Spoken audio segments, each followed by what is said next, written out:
Sveiki, sveikinamės iš saulėtosios Nicos.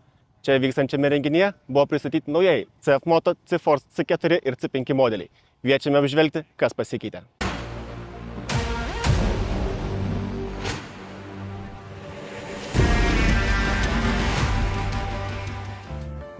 Šie modeliai yra atsinaujinę iš pagrindų. Kaip gamintojas teigia, tai nėra dar vienas eilinis faceliftas.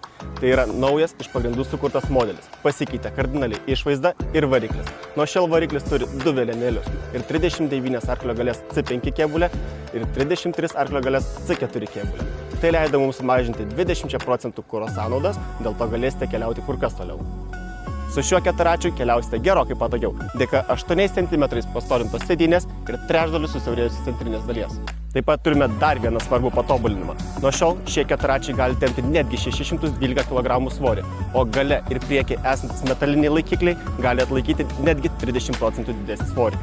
Lengvai išjungamos priekinės grotelės palengvins jūsų keturračio radiatoriaus priežiūrą. Šiame modelyje įdiegta engine brake sistema, kuri atleidus akceleratorių suteikia papildomos stabdymo galios varikliu. Turime ir didesnį prietaisų skydelį, kurios skersmuo siekia net 5,9 colio. Atnaujinti LED žibintai suteikia keturračiui modernią išvaizdą, o šviesa tokia stipri, kad važiavimas tampa saugus net važiuojant tamsiu paros metu.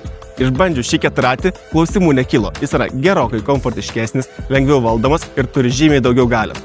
Tad, gera naujiena jums. Lietuvoje šį keturratį turėsime antroje metų pusėje ir kviečiame jūs išbandyti keturratį artimiausiame CF Moto partnerių salone.